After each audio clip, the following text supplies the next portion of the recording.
নমস্কাৰ। আজিৰ এই সুন্দৰ আৰু মহৎ অনুষ্ঠানটোত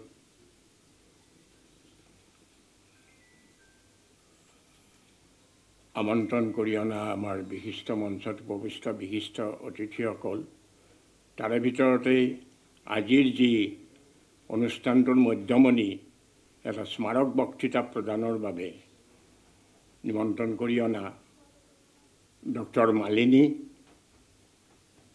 মোৰ অতি ঘনিষ্ঠ বন্ধু বা বান্ধৱী,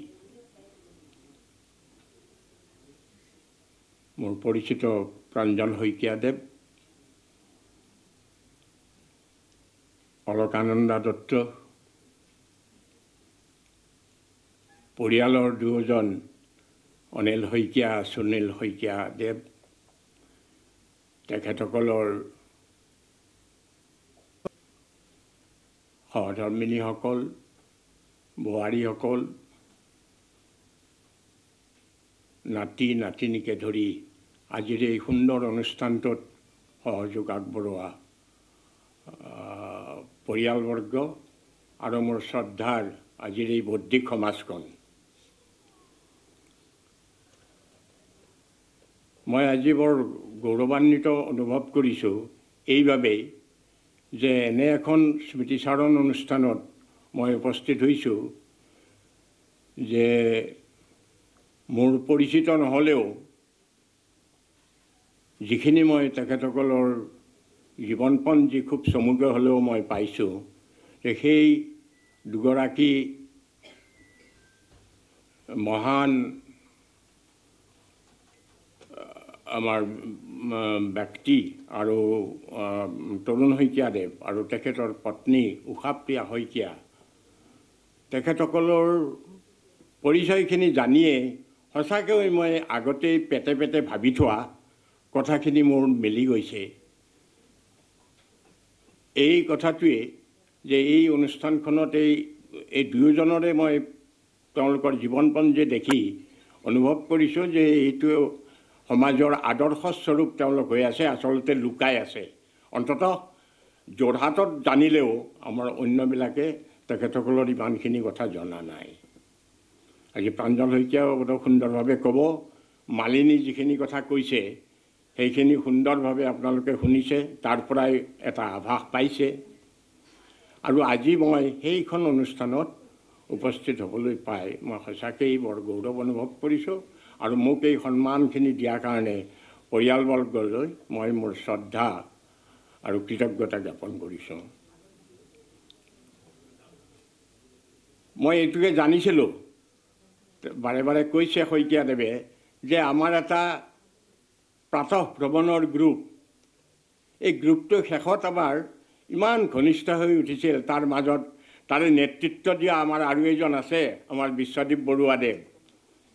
এই ৰাতিপুৱাই উঠি গৈ তাত আচলতে আমি মৰ্ণিং ৱাকেই কৰোঁ নে বিভিন্ন ধৰণৰ কথা আলোচনা কৰোঁ। মোকতো ঘৰত আহি কয় যে তোমালোকে তাতে আড্ডাহে কৰা, কিবা আলোচনা কৰা, কিমানখিনি ভ্ৰমণ কৰা সেইটো তোমালোকৰ কথা। কিন্তু তাতেই মই দেখিছিলোঁ যে এই দুজন মানুহক মই বিচাৰিলোঁ, সুনীল শইকীয়াদেৱ তেখেতে মাজে মাজে আহে আৰু অনিল শইকীয়াৰ পাছলৈ আহিল, কিন্তু ঘনিষ্ঠ হ'ল মোৰ লগত পৰিচয় হ'ল আমাৰ বিশ্বদ্বীপ বৰুৱাৰ জৰিয়তে। এই মৰ্ণিং ৱাকটোৱে আমি কিবা কিবি কৰি আছিলোঁ আৰু এই তাতে সাধাৰণভাৱে এখন সৰু ফুলনি বাগিচা কৰিছিলোঁ, য'ত এতিয়া সেইটো বন্ধ কৰি দিয়া হ'ল আমাৰ ছেক্ৰেটেৰিয়েটৰ সন্মুখত। এই বাগিচা এখন তৈয়াৰ কৰাৰ কাৰণে আমাৰ নেতৃত্ব বহন কৰিছিল বিশ্বদ্বীপ বৰুৱাদেৱে।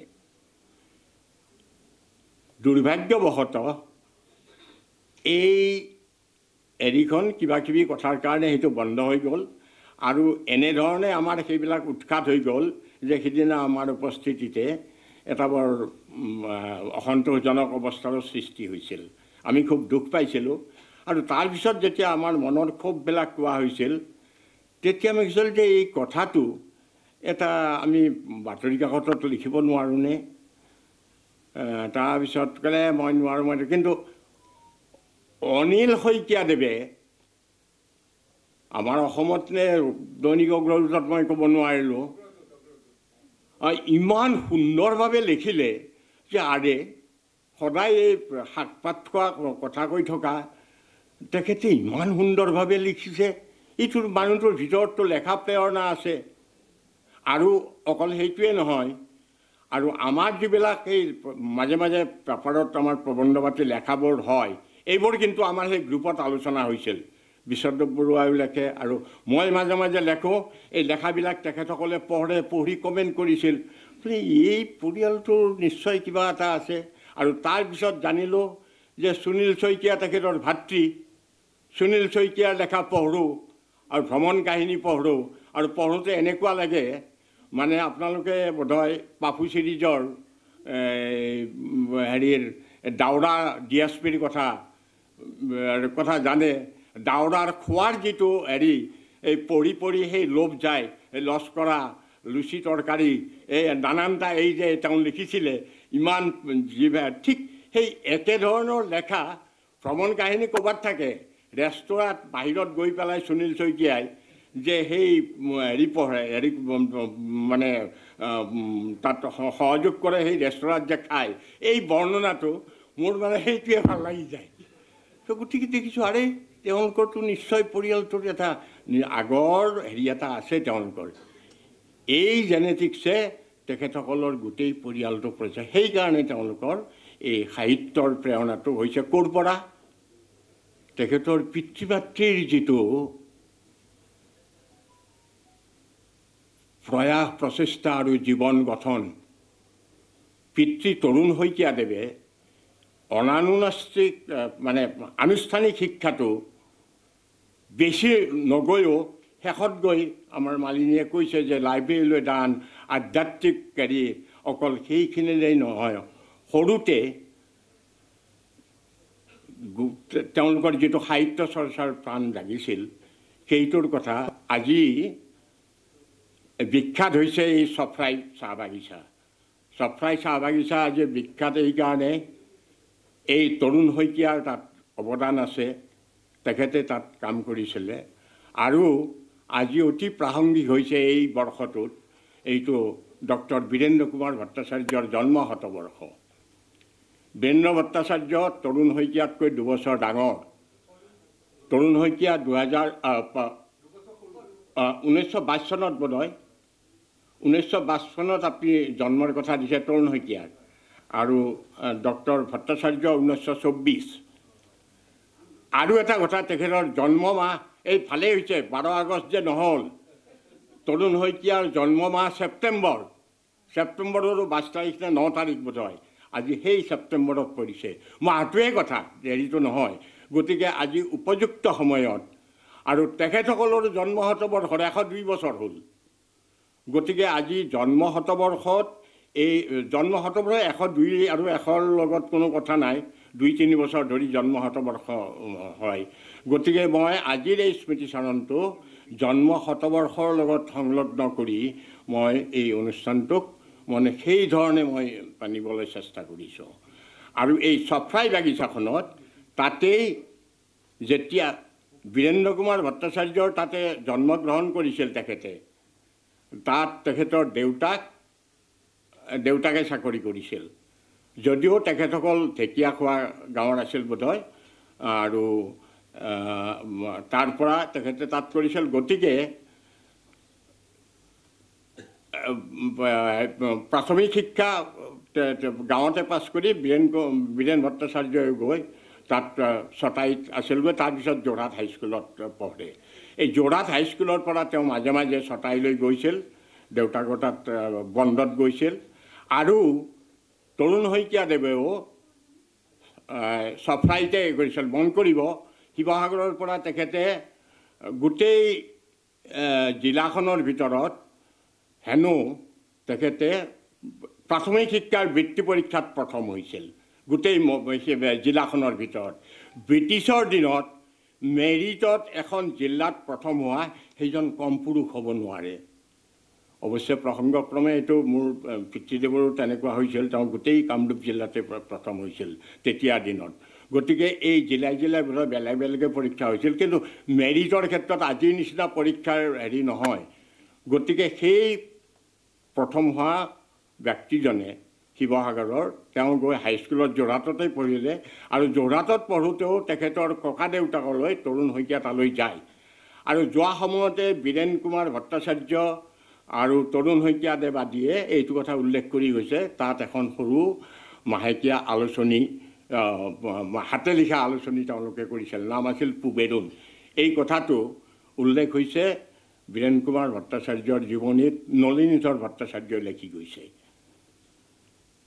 তাৰপিছতেই সেই ধৰণে তেওঁলোকৰ সাহিত্য লিপ্সা, সাহিত্যৰ সৃষ্টিৰ প্ৰেৰণা এই ঘৰখনে পাইছিল। তাৰপিছত তেখেতে ইমান ডাঙৰ মানুহ হৈ গ'ল, সেই হেৰিৰ পৰাই তৰুণ শইকীয়া শেষত গৈ পেলাই তেওঁ সংগঠনৰ সভাপতি হ'ল আৰু অন্যান্য হেৰিবিলাক হ'ল হৈ, আৰু গোটেই গ্ৰন্থ পঢ়ি আধ্যাত্মিক গ্ৰন্থৰ পৰা আৰম্ভ কৰি সকলো গ্ৰন্থবিলাক পঢ়িলে।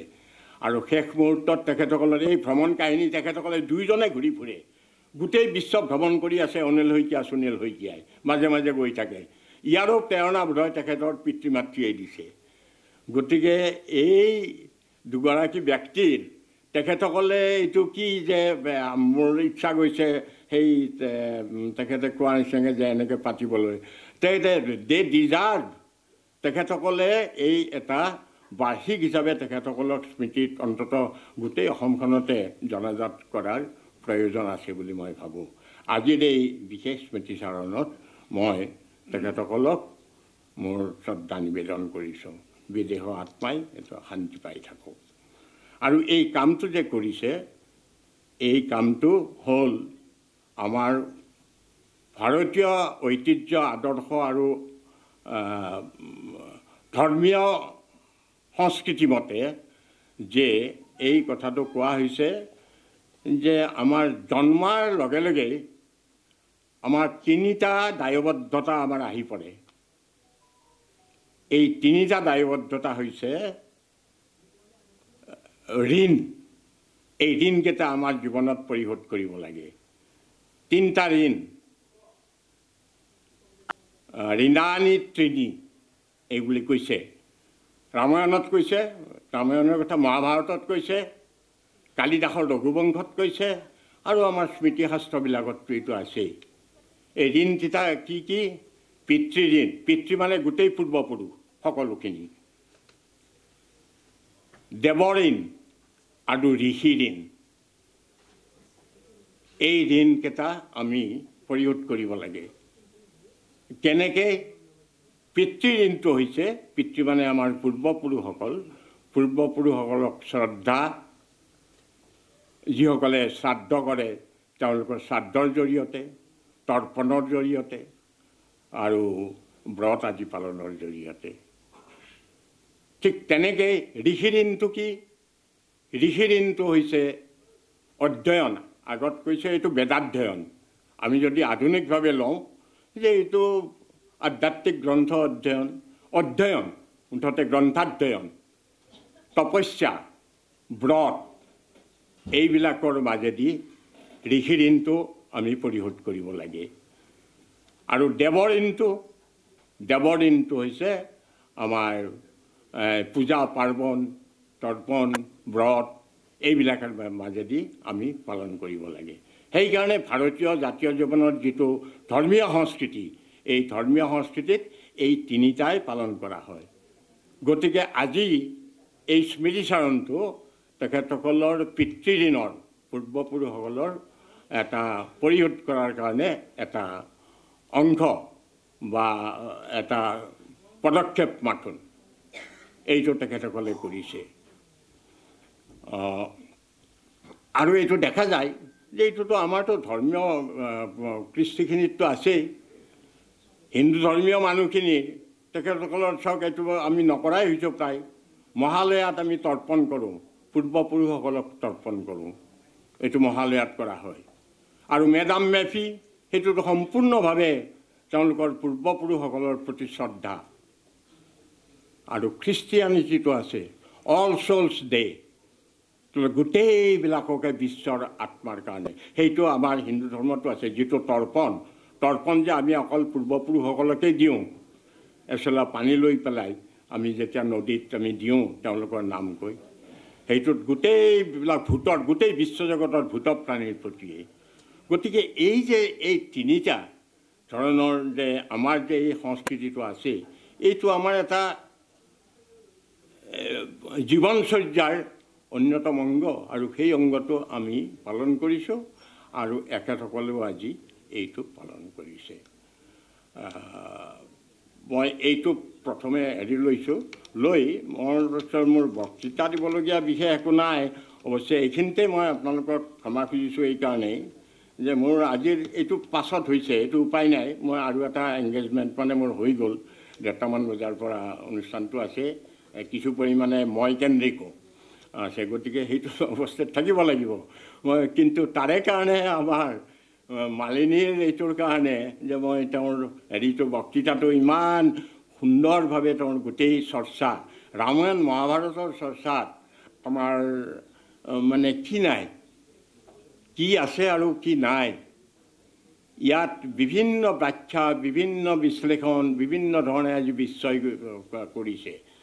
তাৰ কাৰণে আমাৰ অসমত মালিনীয়ে একাধিক্ৰমে 2 মহাকাব্যৰ ওপৰত যিধৰণে তেওঁ চৰ্চা কৰি গৈছে আৰু ইমান গভীৰভাৱে তেওঁৰ মুখৰ পৰা ওলায়ে থাকে। মই বহুত বক্তৃতা তেওঁৰ শুনিছোঁ।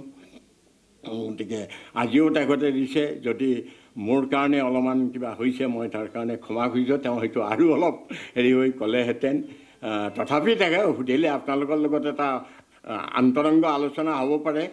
মই সময়খিনি দিয়াৰ পিছতো তেখেতে নিশ্চয় কৰিব, আলোচনাত অলপ থাকিব। এতিয়া মই সেইকাৰণে মোৰ সময়খিনি কৰাৰ কাৰণে মোৰ আজিৰ সম্পৰ্কে মই দুটামান বাক্য মই লিখা বাক্যই আপোনালোকৰ আগত মই পঢ়ি দিছোঁ, 10 মিনিটমান হৈ যাব। যিহেতু আমাৰ জীৱনটো, এই জীৱনটোৰ সম্পৰ্কে মই অলপমান কৈছোঁ, সম্পৰ্কে জীৱন আৰু মৃত্যু। প্ৰাচ্য আৰু পাশ্চাত্যৰ উভয় ধৰ্ম আৰু দৰ্শনতে জীৱনৰ ইতিবাচক আৰু নেতিবাচক ব্যাখ্যা থকা দাৰ্শনিক তত্ত্ব ভৰপূৰ হৈ আছে। জীৱন আৰু মৃত্যু জগতৰ অপৰিহাৰ্য ঘটনা। বিশ্বৰ আস্তিক দৰ্শন আৰু ধৰ্মই জীৱৰ দেহৰ ভিতৰত আত্মা নামৰ এক বস্তু থকাৰ কথা কয়। ই জীৱনৰ প্ৰাণশক্তি। দেহটোৰ বিনাশ হ'লেও এই অদৃশ্য আত্মাৰ মৃত্যু নহয়, ই তেতিয়া বিদেহ হয়। এই অৱধাৰণাটোৱে আমাৰ জীৱনৰ অৰ্থ বা মূল্য আৰু গুৰুত্ব বঢ়াই তুলিছে, আৰু ইয়ে নানা তত্ত্বৰ জন্ম দিছে। যিসকলে দেহাতীত আত্মাৰ স্বাতন্ত্ৰ্য স্বীকাৰ নকৰে তেওঁলোক দেহাত্মবাদী, মেটেৰিয়েলিষ্ট। তেওঁলোক নাস্তিক, এথেইষ্ট। তেওঁলোকৰ মতে মৃত্যুৰ পাছত, দেহ বিনাশ হোৱাৰ পাছত পুনৰাগমন ক'ত? গতিকে দৈহিক জীৱনটোতে গুৰুত্ব দি সকলো প্ৰকাৰৰ ভোগবাদী ব্যৱস্থাৰ মাজত আনন্দত থকাৰ প্ৰয়োজন। কিন্তু গৰিষ্ঠ সংখ্যক লোকেই এই দৰ্শনক অস্বীকাৰ কৰি মানুহৰ জীৱনৰ মাজত কিবা এটা মহত্বৰ অনুভৱ কৰে বা অনুসন্ধান কৰে। জীৱ জন্তুৰ দৰে জন্ম, সংগম আৰু মৃত্যুৰ মাজতে এই জীৱনৰ অৰ্থ শেষ হৈ যাব নেকি? আমাৰ টি.এছ. ইলিয়ট বুলি এজন আধুনিক কবিৰ, বিখ্যাত কবিৰ নাম শুনিছে। তেওঁ মোৰ আধ্যাত্মিক ভাৰতীয় দৰ্শনো তেওঁ অধ্যয়ন কৰিছিল। তেওঁ এখন লিখিছে, 2টা বাক্য মই কৈ দিছোঁ, যে এইবিলাকত দেখি পেলাই তেওঁ কৈছিল যে birth, population and death, that's all the facts when you come to brass tacks. Sweeney Agonistes নামৰ এখন কাব্যপুথিত লিখিছে, নাট্যপুথিত। আৰু আমিতো সকলোৱে জানো আমেৰিকাৰ লংফেলোৱে কি কৈছে জীৱন দৰ্শনত। আমি পঢ়া জীৱন সংগীত সৰুতেই পঢ়ি আহিছোঁ। Life is real, life is earnest, and the grave is not its goal. এই যে দৰ্শনটো, এই দৰ্শনটো আমাৰ ভাৰতীয় দৰ্শনেই। গতিকে মনুষ্য জীৱনৰ এটি উদ্দেশ্য আছে, লক্ষ্য আছে। এই জীৱন অতি মূল্যৱান। জীৱনটো দেহৰ সৈতে ধূলিত মিলি নাযায়।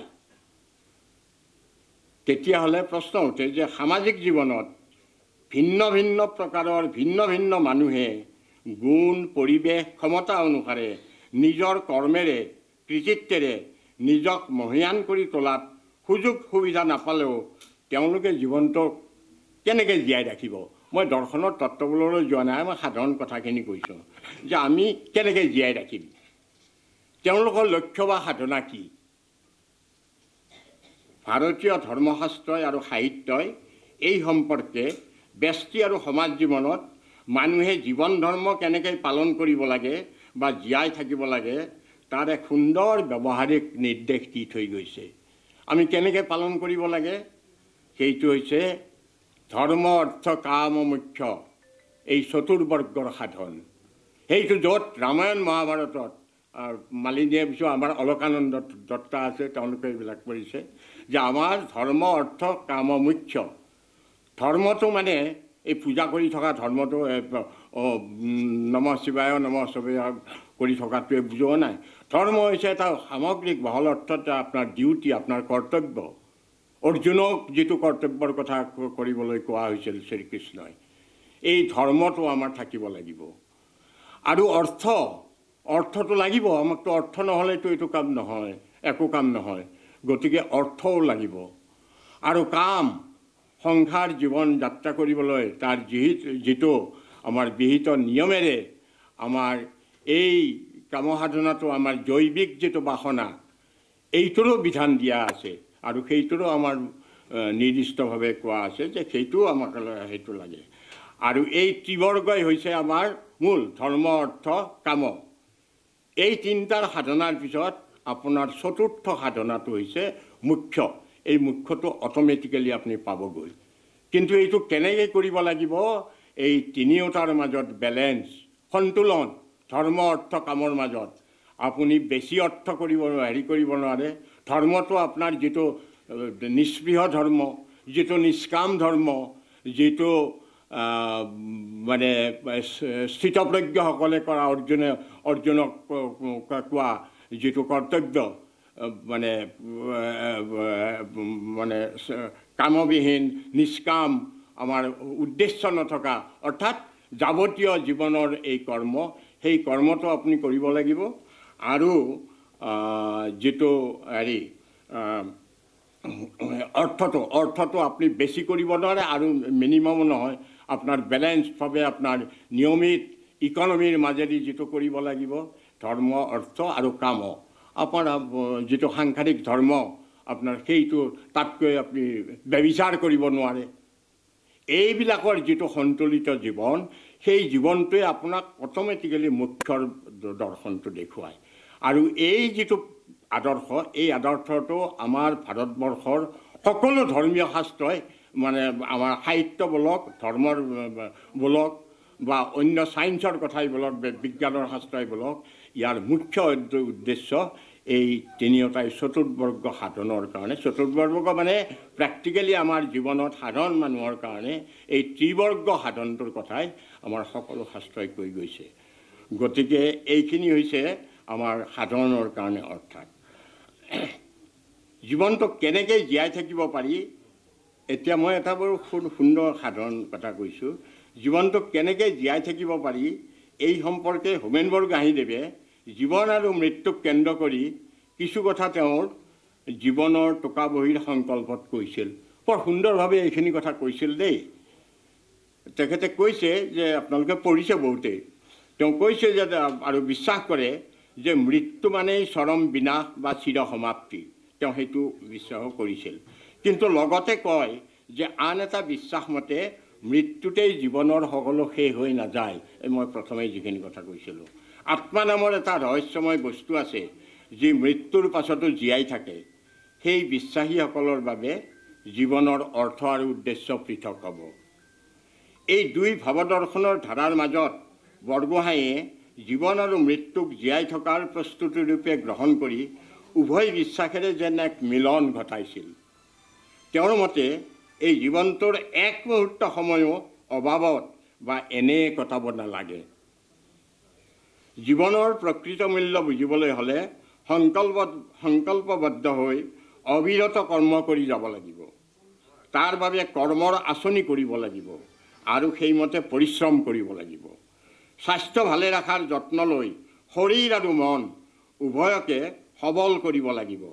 মৃত্যুৰ প্ৰস্তুতি কৰিবলৈ হ'লে বাচি থকা দিনকেইটা সুব্যৱহাৰ কৰি পৰিপূৰ্ণভাৱে জীয়াই থাকিব লাগিব। মৃত্যুৰ প্ৰস্তুতি মানে জীৱনৰ প্ৰস্তুতি, পৰিপূৰ্ণভাৱে জীয়াই থকাৰ প্ৰস্তুতি। এই কথাখিনি তেওঁ বৰ সুন্দৰভাৱে কৈছে। এই কথাখিনিৰ মাজত বা চিন্তাৰ মাজত জীৱনৰ ইতিবাচক অৰ্থপূৰ্ণ দিশটো সোমাই আছে। তেওঁ কোৱা মতে, তেওঁ ৰোমান দাৰ্শনিক আছে, তেওঁ কোৱা মতে, আৰু এইটো দেখাও গৈছে, তেওঁ কোৱা মতে তেওঁ ৰোমান দাৰ্শনিক নাট্যকাৰ চেনেকাৰ লেখাৰ পৰা তেওঁ এই প্ৰেৰণা পাইছিল। চেনেকা এজন ডাঙৰ ফিলচফাৰ। চেনেকাৰ দৰ্শন আছিল সুখে দুখে নিৰ্বিকাৰ হৈ থকা নিষ্পৃহতাবাদ। এই নিষ্পৃহতাবাদ ষ্টয়চিজিম, তাকে ষ্টয়চিজিম অফ চেনেকা বুলি কয়। এই দৰ্শনে আমাক আত্মসংযম শিকায়। জীৱনটো ছুটি নহয় যদি আমি জীৱনটোকে ব্যৱহাৰ কৰিবলৈ শিকোঁ। চেনেকাই লিখা অন দি শ্বৰ্টনেছ অফ লাইফ নামৰ এখন ৰচনাৰ পৰাই হোমেন বৰগোহাঞিদেৱে সম্ভৱতঃ এনে জীৱন দৰ্শনৰ কথা কৈছিল। গতিকে নিষ্পৃহতাবাদৰ কৰ্মদৰ্শনৰ মাজত শ্ৰীমদ ভগৱত গীতাৰ কৰ্মদৰ্শন এইটো প্ৰায় একেই দেখা যায়। গতিকে সেই স্থিতপ্ৰজ্ঞৰ কৰ্মদৰ্শনৰ কথাৰ লগত তাৰ মিল আছে। আৰু আমাৰ জীৱন ধাৰণৰ এতিয়া মই এইখিনি মতে ক'লোঁ যে এই জীৱন ধাৰণটো কৰিবলৈ হ'লে আজি আমাৰ কৰ্তব্য হৈছে আমি আমাৰ নিজৰ কৰ্তব্য, সমাজত যি বিশৃংখলা ঘটিছে তাৰ মাজত আমি সাধাৰণ নাগৰিকে জীয়াই থাকিবলৈ হ'লে জীৱনৰ যিটো মহান উদ্দেশ্য, এই মহান উদ্দেশ্যটো সাধন কৰিবলৈ হ'লে আমাৰ যিটো জীৱনচৰ্যা, এই সাধাৰণ জীৱনচৰ্যাটো সাধাৰণভাৱে আমি ধৰ্ম অৰ্থ কামৰ এক সন্তুলিত জীৱন যাপন কৰিব লাগিব।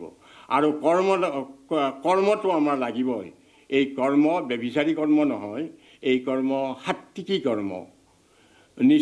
নিষ্প্ৰিয় সাত্ত্বিকী কৰ্মটো গীতাত ভগৱান শ্ৰীকৃষ্ণই শেষত কৈছে সাত্ত্বিকী কৰ্ম কি। সেই সাত্ত্বিকী কৰ্মটো অষ্টাদশ অধ্যায়ত কৈছে সেইটো, যে এই সাত্ত্বিকী কৰ্মটোৰ মাজেদি আমি যদি জীৱন ধাৰণ কৰি চলাই যাব পাৰোঁ তেনেহ'লে আমাৰ নিশ্চয় এই জীৱনৰো মূল্য আছে। গতিকে জীৱন আৰু মৃত্যু আহিয়ে আছে। এই জীৱন মৃত্যুৰ মাজত মৃত্যুক অপ্ৰস্তুত হ'বলৈ, ভয় কৰিবলৈ বা মৃত্যুৰ সময়ত কান্দিবলৈ ক'ব নোৱাৰোঁ কি অৱস্থা হয় মৃত্যুৰ সময়ত, কিন্তু বহুতে কান্দে, বহুতে মুখ্য ধামৰ ভগৱানক প্ৰাৰ্থনা কৰে যে এই কথাখিনিৰ কাৰণে হ'লে আমাৰ জীৱনটোত শেষ মুহূৰ্তলৈকে আমি যদি কৰ্ম কৰি যাব পাৰোঁ, বোধহয় এই জীৱনটো আমি কিছু পৰিমাণে চলাই যাব পাৰিম, সফলভাৱে চলাই যাব পাৰিম বুলি ভাবোঁ। মোৰ আজিৰ এই তেখেতসকলৰ পূৰ্বপুৰুষৰ স্মৃতি দৰ্শনত মোৰ এই ভাৱধাৰাখিনিকে মোৰ মনত আহিছে। এইখিনি মই আজি মই মুখ্য অতিথিহে, আচল বক্তৃতা আজিৰ বিষয়ত তেওঁৰ। গতিকে মই এইখিনিকে কৈ মই এইখিনি কথাৰ মাজেদি আপোনালোকৰ ওচৰত মই মোৰ বক্তব্য হেৰি কৰিলোঁ। শেষত মই পুনৰ তৰুণ শইকীয়া আৰু উষাপ্ৰিয়া শইকীয়া, আৰু এটা কথা, উষাপ্ৰিয়া তৰুণ শইকীয়া কেনেকৈ ইমান ডাঙৰ হ'ল শেষত, এই সদায় এজন ব্যক্তিৰ অন্তৰালত এগৰাকী মহিলা থাকে, আৰু ঠিক তেনেকৈ এগৰাকী মহিলাৰ বেকতো একোজন পুৰুষ থাকে। তেওঁলোকৰ এই পৰিপূৰকতা, তেওঁ যদি উষাপ্ৰিয়া হৈ নাথাকিলহেঁতেন তৰুণ শইকীয়া শেষত তৰুণ শইকীয়া হ'ব নোৱাৰিলেহেঁতেন। আৰু এই যে বৃহৎ পৰিয়ালটো, যোৰহাটৰ এই যিটো এটা অতি আভিজাত্তিক পৰিয়াল য'ত সংস্কৃতি আৰু সাহিত্য আছে, এই পৰিয়ালটো হয়তো গঠন হৈ নুঠিলহেঁতেন। গতিকে সেইকাৰণে কৈছে আমাৰ মানে এই পিতৃ মাতৃ আৰু পূৰ্বপুৰুষ, এই পূৰ্বপুৰুষসকলৰ প্ৰতি আমি সদায় নমস্য হৈ থাকিব লাগে। আৰু মোক এটা কথা কৈছিলে এজন ব্যক্তিয়ে, মই নাম নকওঁ, যে পূৰ্বপুৰুষৰ যদি আশীৰ্বাদ থাকে আপুনি IAS পাব, আপুনি LAT ছাৰ্ভিচ পাব। গতিকে পূৰ্বপুৰুষৰ কৃপাত আপুনি চৰকাৰী ৰাজকীয়ও হয়, এই বুলিও কয়। গতিকে আজি পূৰ্বপুৰুষৰ প্ৰতি শ্ৰদ্ধা তেখেতসকলে কৰিছে, ইয়াৰ নিশ্চয় তেখেতসকলৰ সুফল হ'ব। মই ধন্যবাদ তেখেতসকলৈ জ্ঞাপন কৰিছোঁ, অভিনন্দন জ্ঞাপন কৰিছোঁ। আৰু আপোনালোকলৈ মই মোৰ শ্ৰদ্ধা নিবেদি মোৰ এইখিনি কথাকে কৈ আজিৰ এই কামখিনিত মই বেছি সময় থাকিব নোৱাৰিম, 7টাই বাজে, গতিকে মই যাব লাগিব। আপোনালোকৰ পৰা বিদায় লৈছোঁ। কিন্তু মই এইখনত গোটেইখিনি সময়লৈকে শেষ মুহূৰ্তলৈকে থাকিব পৰা হ'লে ভাল হ'লহেঁতেন। ইও এটা প্ৰাৰব্ধ কৰ্ম এনেকৈ আগতে ভবা নাছিলোঁ যে 1 তাৰিখে বোলে ঠিকে আছে মই ফ্ৰী, কিন্তু এনে এটা পজিশ্যন হৈ গ'ল যে মই যাব লাগে। সেইকাৰণে নমস্কাৰ, ধন্যবাদ।